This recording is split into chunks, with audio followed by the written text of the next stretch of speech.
کلام خدا کے اندر آج جو ہم خدا سے رہنمائی حاصل کریں گے، آج کا جو موضوع ہے اس کے اندر ہم دیکھیں گے اس درخت کو جو باغ عدن میں لگایا گیا ہے، اور اس درخت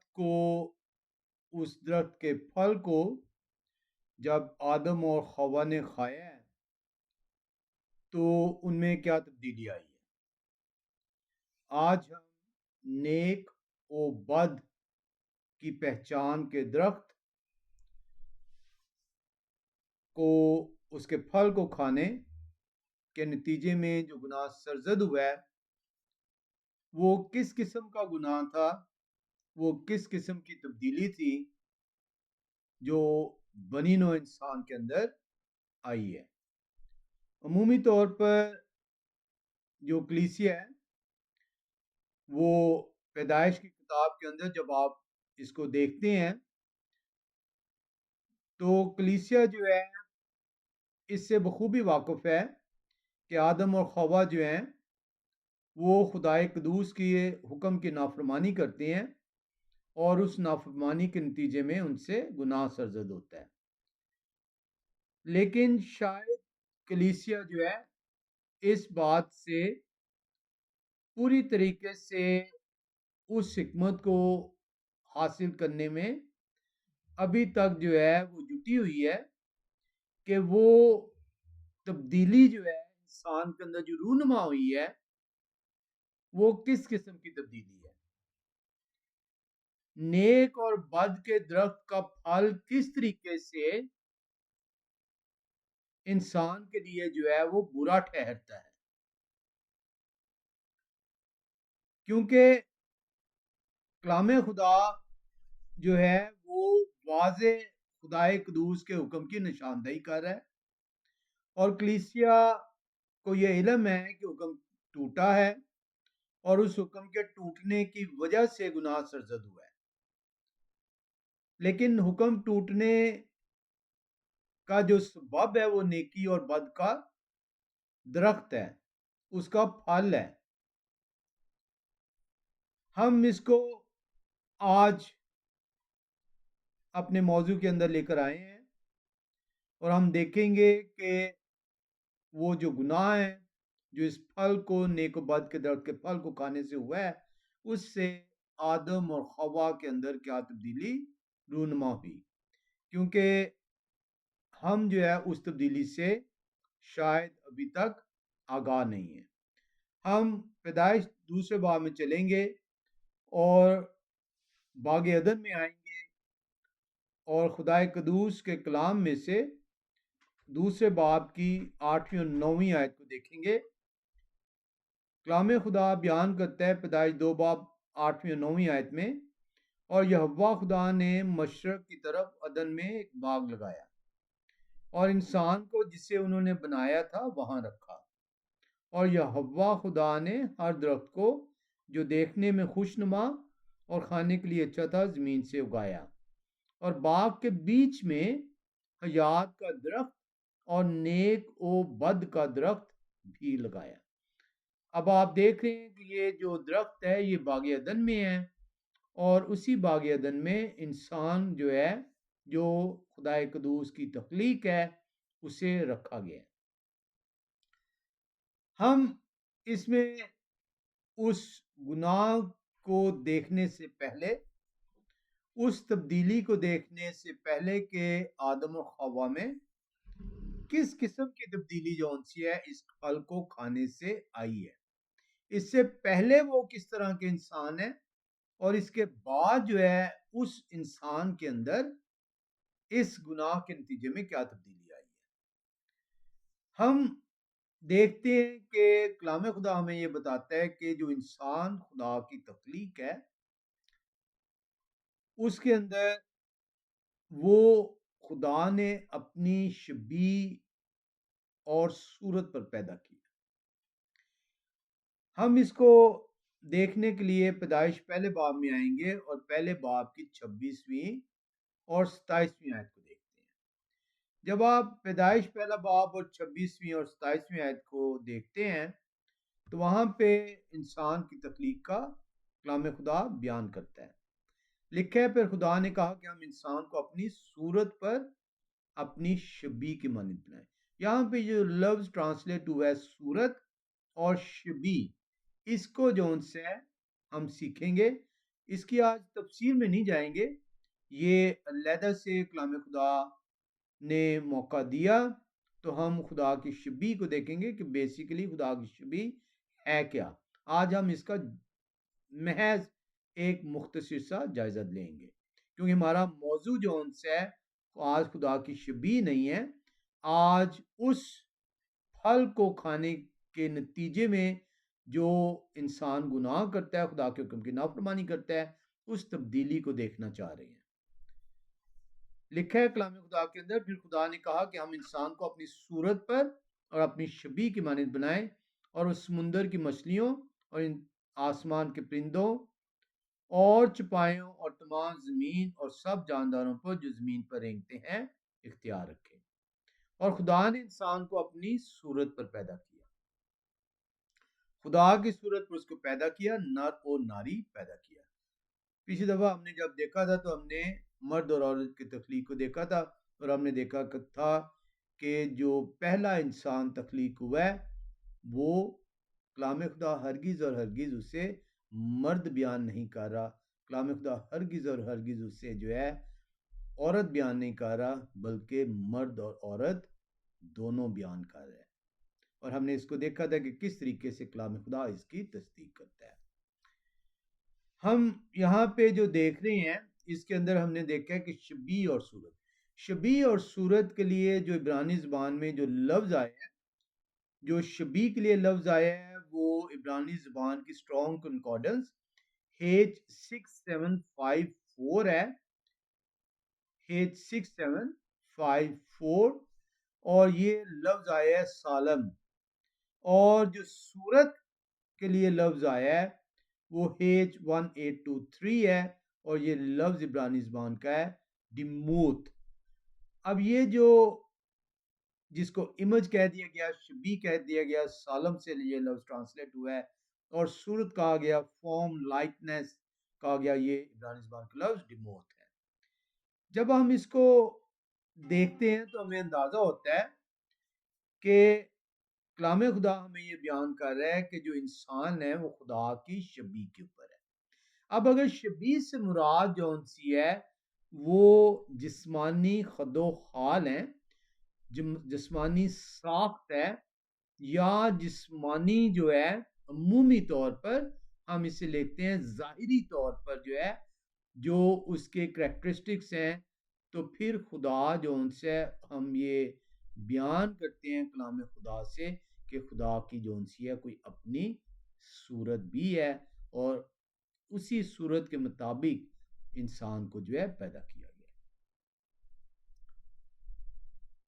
ہم جو ہے کلام خدا کو ہرگز ہرگز موضوع الزام نہیں ٹھہرا سکتے کہ کلام خدا خدا کی صورت کو بیان کر رہے ہیں، کہ خدا کی کوئی باڈی ہے، ظاہری طور پر خدا کے کوئی کریکٹرز ہیں. یہاں پہ کلام خدا ہمیں یہ بتا رہا ہے کہ خدا کی شبیہ کے اوپر انسان کو جو ان سے تخلیق کیا گیا. جیسے کہ میں نے کہا کہ آج اس شبیہ کو ہم ان ڈیپتھ میں نہیں جائیں گے، لیکن ہم اس شبیہ کو جو ان سے سرسری سا دیکھتے ہیں کہ اسی شبیہ کے کچھ عکس جو ان سے وہ اس انسان کے اندر ڈالا گیا. اسی عکس کو جو ان سے اگر آپ دیکھتے ہیں تو یہ عکس جو ان سے یہ ظاہری نہیں ہے، بلکہ یہ روحانی عکس انسان کے اندر ڈالا ہوا ہے انسان خدا نے. عمومی طور پر آج تک ہم یہ سمجھتے ہیں کہ شبیہ سے مراد خدا کے وہ جو ظاہری طور پر آپ کو اندازہ ہوتا ہے، مثلا طاقت ہے، حکمرانی ہے، رحم دلی ہے، یہ وہ عکس نہیں ہے، بلکہ اس سے بڑھ کر ہے جو کہ خدا کا خاصہ ہے، اس خاصے میں سے کچھ حصہ خدا نے انسان کے اندر، اس انسان کے اندر ڈالا جو پہلا انسان خدا نے تخلیق کیا، اور وہ جو عکس ہے وہ ہے اس کی ذہانت، جسمانی ذہانت نہیں، ظاہری ذہانت نہیں، بلکہ وہ ذہانت جو دیکھنے سے نہیں آئے گی، بلکہ روحانی ذہانت، دیکھے بغیر چیزوں کو پرکھ لینے کی صلاحیت۔ ہم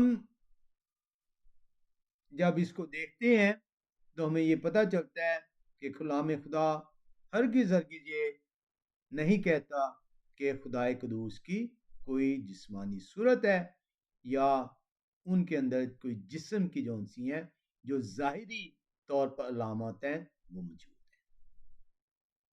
اور ہمیں کلام خدا یہ بھی سکھاتا ہے جب انسان تخلیق ہوتا ہے تو انسان کے اندر خدا انسان کو اپنی شبیہ پر بناتے ہیں، اور اس شبیہ سے مراد ہے وہ اندیکھی اسپرچول جو ایسنس ہے وہ انسان کے اندر ڈالی گئی ہے۔ انسان کے اندر روحانی ذہانت جو انسی ہے خدا منتقل کرتے ہیں۔ ہم کیونکہ آج کے موضوع کے اندر اس حکم کی نافرمانی کو دیکھ رہے ہیں، سب کو علم ہے کہ حکم کی نافرمانی کیا ہوئی ہے، سب کو علم ہے کہ اس نیک و بد کے درخت میں سے پھل جو ان سے لے کر کھایا گیا ہے، لیکن اس سے پہلے انسان کس قسم کا ہے اور کس طریقے سے انسان جو ہے اب وہ اپنی حیثیت کو جو خدا قدوس نے اسے تخلیق کرتے ہوئے دی ہے اسے کھو بیٹھا ہے۔ ہم اس کے اندر جب دیکھتے ہیں تو ہمیں 3 سوالات کو جو ان سے وہ سیکھنے کو موقع ملتا ہے۔ پہلا جو سوال ہم اس کے اندر سیکھتے ہیں وہ سیکھتے ہیں کہ اصل میں گناہ جو سرزد ہوا ہے اس کی علامت کیا تھی۔ یہ جو واقعہ خدا قدوس نے موشے کی معرفت ہم تک پہنچایا ہے اس کا معنی کیا ہے، اور جب اس معنی کو ہم دیکھتے ہیں تو ہمیں یہ جاننے کا موقع ملتا ہے کہ انسان کی حیت گناہ سے پہلے کس طرح کا تھا انسان، اور گناہ کے بعد اس میں کیا تبدیلی آئی ہے۔ کیونکہ علم تو ہے سب کو کہ گناہ سرزد ہو گیا ہے، علم ہے سب کو حکم ٹوٹ گیا ہے، لیکن اس سے پہلے کا انسان کیا تھا۔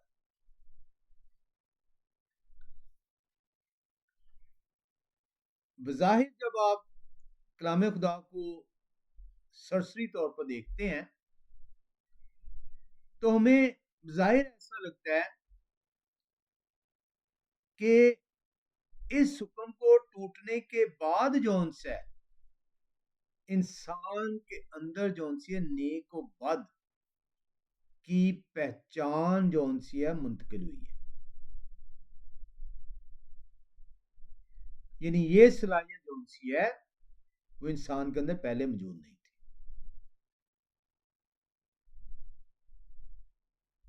کیونکہ درخت جو ان سے ہے وہ نیک و بد کا درخت ہے، اور خدا کہہ رہے ہیں کہ تم نے اس میں سے نہیں کھانا، اور شیطان کہہ رہا ہے کہ تم نے اس میں سے کھانا ہے، جب کھاؤ گے تو تم خدا کی مانند ہو جاؤ گے۔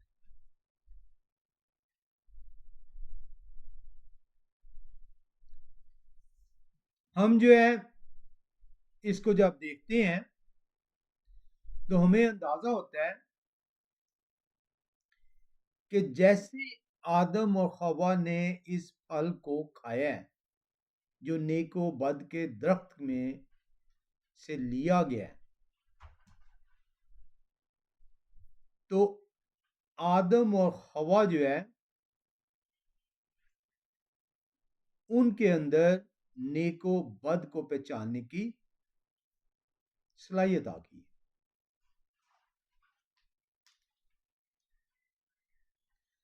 اب یہ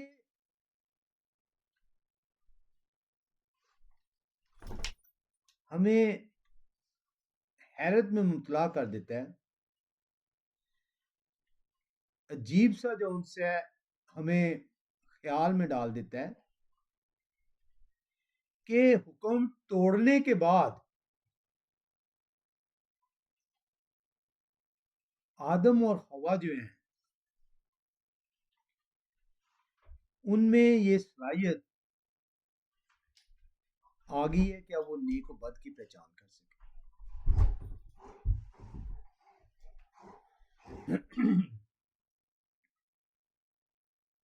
جبکہ بغاوت کے نتیجے میں تو ان کی جو تنزلی ہونی تھی، لیکن بظاہر ایسے لگ رہا ہے کہ اب وہ نیک و بد کو جو ان سے پہچاننے لگے ہیں۔ اور یہ کیوں ہمیں ایسا لگ رہا ہے؟ اس کی وجہ یہ ہے کہ جب آپ تیسرے باب میں آتے ہیں پیدائش کی کتاب کے، آپ پیدائش کی کتاب تیسرے باب میں آئیں اور اس کی 5ویں آیت کو دیکھیں تو وہاں پہ لکھا ہوا ہے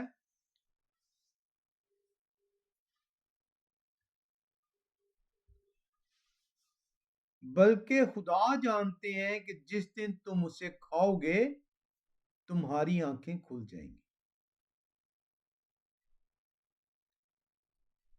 شیطان آدم اور خوا کو یہ بتا رہا ہے کہ جس دن تم اس پھل کو کھاؤ گے، خدائے قدوس جانتے ہیں کہ تمہاری آنکھیں کھل جائیں گی۔ آنکھیں کھل جانے کا مطلب یہ ہے تمہاری سمجھ، تمہاری عقل کی بڑھوتی ہو جائے گی۔ اور کس چیز کی ہو جائے گی؟ اور تم خدا کی مانند نیک و بد کے جاننے والے بن جاؤ گے۔ اب یہ یہاں پہ ایک بظاہر جو ہے عجیب صورتحال پیدا ہو جاتی ہے کہ آدم اور خوا گناہ کر رہے ہیں، خدا کے حکم کو توڑ رہے ہیں، اور یہ سب کو علم ہے، اور اس گناہ کی سزا بھی انہیں علم ہے کہ وہ خدا کی حضوری سے بے دخل ہو گئے ہیں، باغ عدن سے نکال دیے گئے ہیں۔ اب وہ جو ان سے ان کو بتایا گیا ہے کہ اب آپ مٹی سے بنے ہیں اور مٹی میں جا ملیں گے۔ عورت کو بتایا گیا کہ آپ کا جو درد ذہ ہے وہ بڑھ جائے گا۔ مرد کو بتایا گیا کہ آپ خون پسینے سے جو ان سے آپ اپنے لیے روٹی اگائیں گے۔ لیکن یہاں پہ شیطان نے انہیں بتایا ہے پیدائش تیسرے باب کی 5ویں آیت میں کہ آپ نیک و بد کی پہچان کرنے والے ٹھہر جائیں گے۔ تو ہمیں یہی دیکھنا ہے کہ وہ اس نیک و بد کے درخت سے پہلے والا انسان کس صلاحیتوں کا مالک ہے، اور اس حکم کی نافرمانی کے بعد انسان کے اندر تبدیلی کیا آئی ہے۔ اور یہی ہمارا جو ان سے آج کا موضوع ہے۔ جب ہم اس کو دیکھتے ہیں تو ہمیں یہ پتہ چلتا ہے کہ جو انسان ہے وہ اس معاشرے کے اندر ابھی تک جس طریقے سے رہ رہا ہے اس کے اندر وہ جانچتا ہے، وہ دیکھتا ہے، وہ سمجھتا ہے چیزوں کو اور پھر اس کے مطابق ریئیکٹ کرتا ہے. اور یہ صلاحیت اس کی آئی ہے خدا سے بے دخلی کے بعد. چیزوں کو پرکھنے کی صلاحیت، چیزوں کو سمجھنے کی صلاحیت.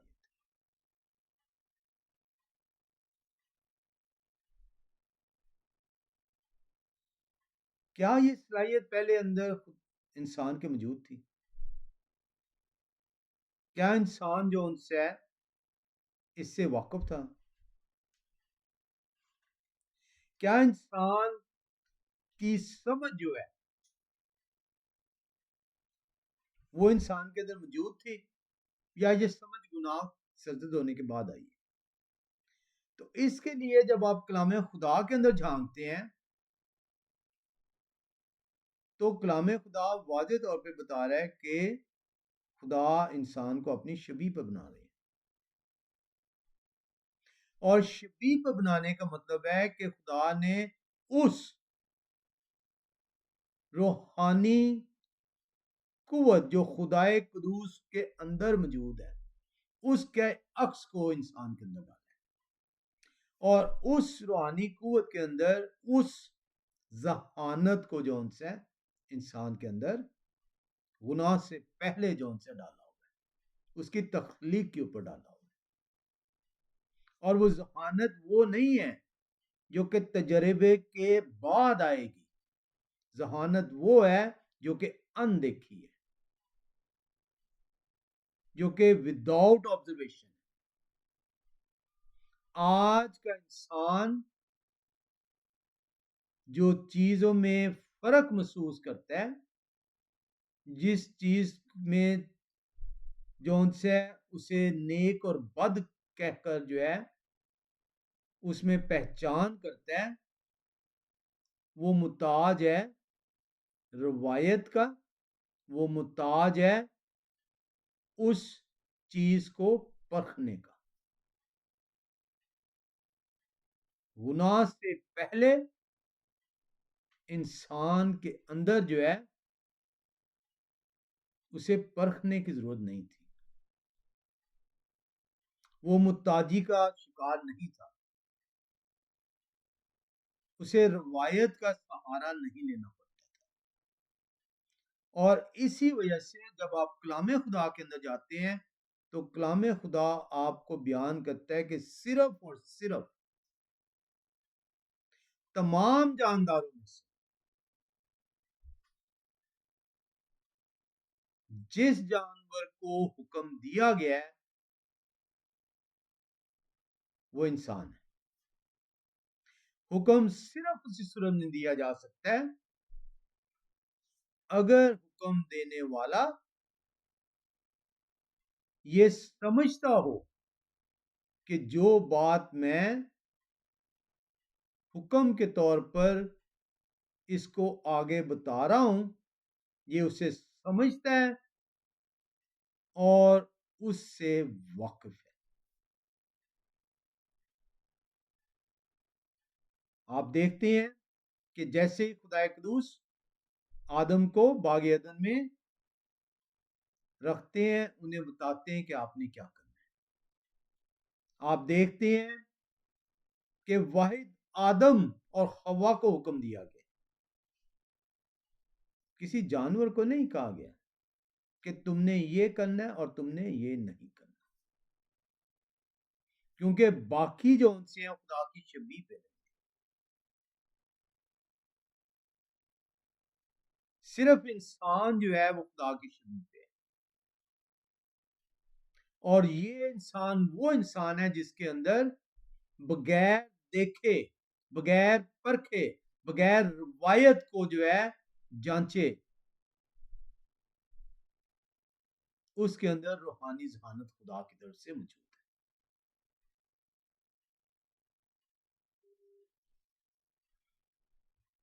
تو کلام خدا ہمیں یہ بتاتا ہے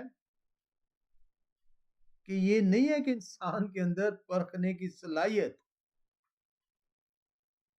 نیک و بد میں پہچان کرنے کی صلاحیت وہ گناہ کے بعد آئی ہے. اگر وہ پرکھ ہی نہیں سکتا تھا، اگر وہ سمجھ ہی نہیں سکتا تھا، اگر اس سے کسی بات کا فہم ہی نہیں تھا، تو پھر پہلی کہ وہ خدا کی شبیہ پہ نہیں ہو سکتا. کیونکہ کیسے ممکن ہے کہ خدا اپنی شبیہ پہ انسان کو بنا رہے ہیں اور اس شبیہ کا خاصہ عکس انسان کے اندر نہیں ہے.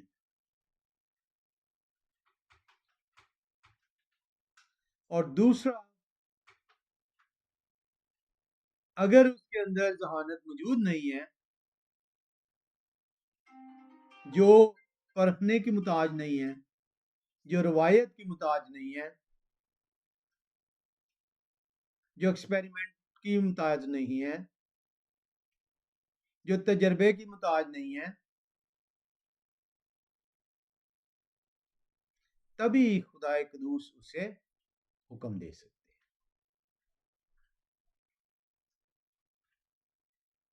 تو کلام خدا بڑا واضح ہے کہ انسان جو ہے اس کے اندر ذہانت جو سی ہے وہ موجود تھی. اور یہی وہ وجہ ہے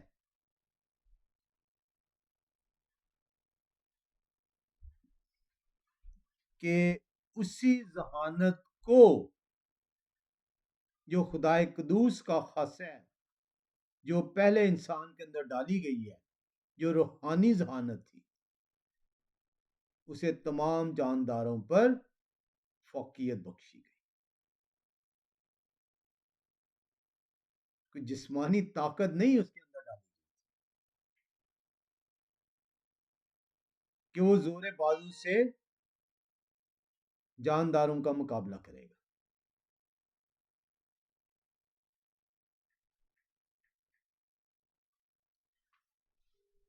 جب ہم یہ جان لیتے ہیں تو ہمیں اب یہ جاننا ضروری ہے کہ پھر وہ کیا چیز ہے جو گناہ سرزد ہونے کے بعد بدل گئی ہے. اور اسی کو لے کر ہم جو ہے سیکھنا چاہ رہے ہیں کہ پہلے کا انسان کیسا ہے اور اس گناہ کے نتیجے میں انسان کیسا ہو گیا. ہمیں یہ تو سمجھ آ گئی ہے کہ جو پہلے کا انسان ہے اس کے اندر روحانی ذہانت ہے. یہ نہیں کہ ذہانت اس کے اندر پہلے موجود نہیں تھی، لیکن پہلے کی ذہانت کے لیے انسان کو روایت کو دیکھنے کی ضرورت نہیں تھی، تجربے کو جو ان سے کرنے کی ضرورت نہیں تھی، ذہن کو رگڑنے کی ضرورت نہیں تھی. آج کسی چیز کے بارے میں آپ نے فیصلہ کرنا ہو تو آپ ذہن اپنے کو رگڑتے ہیں.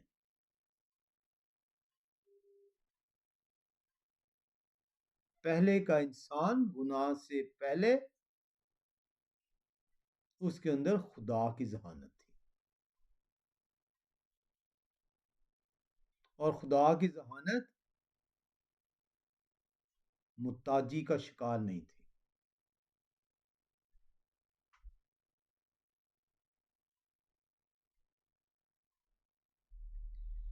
اس کو بیان کرنے کے لیے عبرانی زبان میں دو جون سے ہیں فریزز استعمال کی گئی ہیں، دو اصطلاحات استعمال کی گئی ہیں. میں وقت دیکھ لوں کتنا ہوا ہے.